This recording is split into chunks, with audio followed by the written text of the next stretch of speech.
Assalamualaikum warahmatullahi wabarakatuh. Apa kabar teman-teman semua? Semoga semua dalam keadaan sehat walafiat. Alhamdulillah, hari ini adalah pertemuan kita yang keempat. Adapun materi kita hari ini adalah akal dan wahyu, perspektif penciptaan manusia. Dalam Quran surah Al-Baqarah ayat 29 disebutkan bahwa segala yang ada di alam semesta ini Allah ciptakan untuk manusia. Saya bacakan ayatnya ya. A'udzu billahi minasyaitonir rajim. Bismillahirrahmanirrahim. Huwallazi khalaqa lakum ma fil ardi jami'an thumma istawa ila as-sama'i fasawwahunna sab'a samawat wa huwa bikulli syai'in alim. Artinya, dialah Allah yang menciptakan segala apa yang ada di bumi untukmu. Kemudian dia menuju ke langit. Lalu dia menyempurnakannya menjadi 7 langit. Dan dia maha mengetahui segala sesuatu. Kemudian, ibarat sebuah pohon, gitu, maka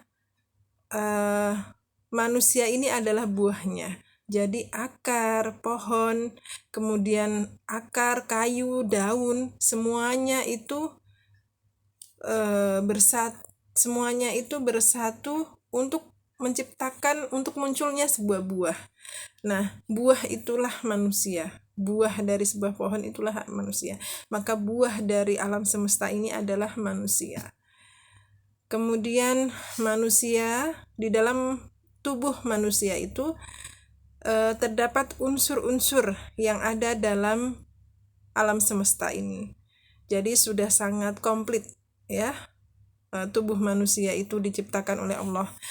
Jadi di dalam diri manusia terdapat unsur air, unsur tumbuh-tumbuhan, unsur hewan, sehingga manusia itu disebut makhluk mikrokosmos. Karena di dalam dirinya terdapat unsur-unsur dari makrokosmos, yaitu alam semesta. Kemudian apa sih gitu kan tujuan manusia diciptakan oleh Allah? Tujuan manusia diciptakan oleh Allah adalah sebagai khalifah di muka bumi ini, yaitu pengganti wakil Allah di muka bumi ini. Dalam Quran surah Al-Baqarah ayat 31 dijelaskan bahwa tujuan manusia diciptakan adalah sebagai khalifatullah. Nah, karena sebagai khalifah, maka manusia diberikan anugerah, yaitu ilmu pengetahuan dan kebebasan memilih. Anugerah ini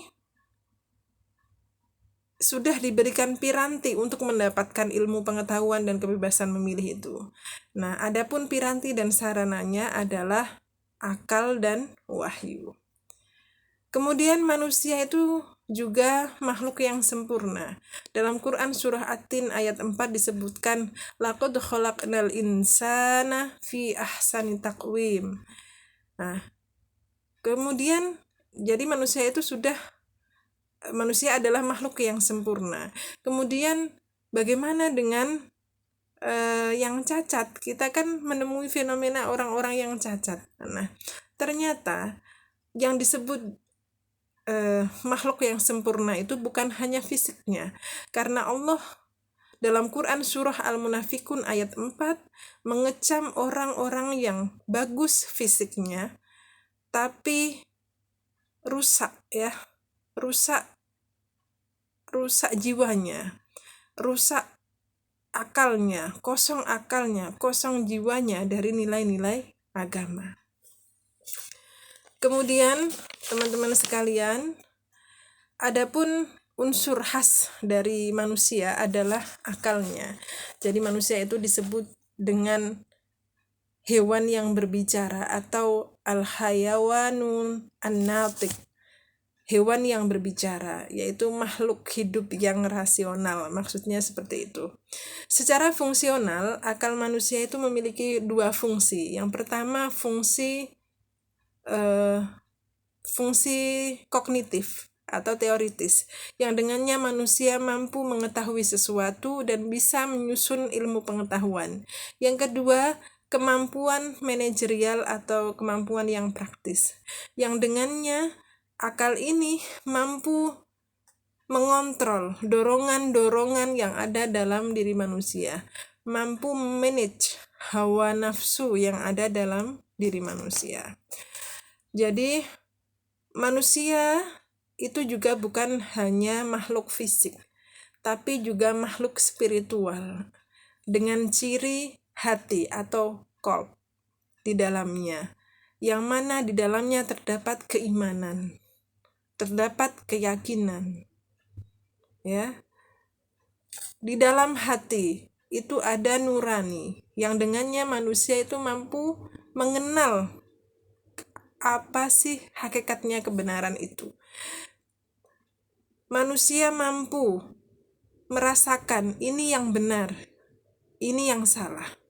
Cuman kadang hawa nafsunya itu yang mendorong dia untuk beralibi. Jadi kadang kita itu akalnya, mulutnya itu bilang tidak mengakui, tapi sebenarnya batinnya itu menerima. Nah, batinnya menerima itulah nurani.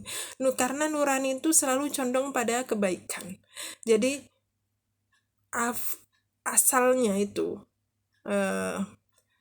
manusia itu dorongan manusia itu fitrahnya itu cenderung pada kebaikan. Tapi dorongan keburukan itu lebih besar daripada dorongan kebaikan. Jadi daya tarik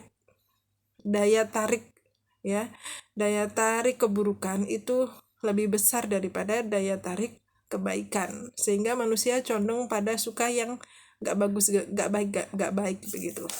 Nah, di dalam khalifah itu ada 3 unsur, yaitu manusia sebagai khalifah, kemudian alam semesta, kemudian hubungan antara manusia dan alam semesta.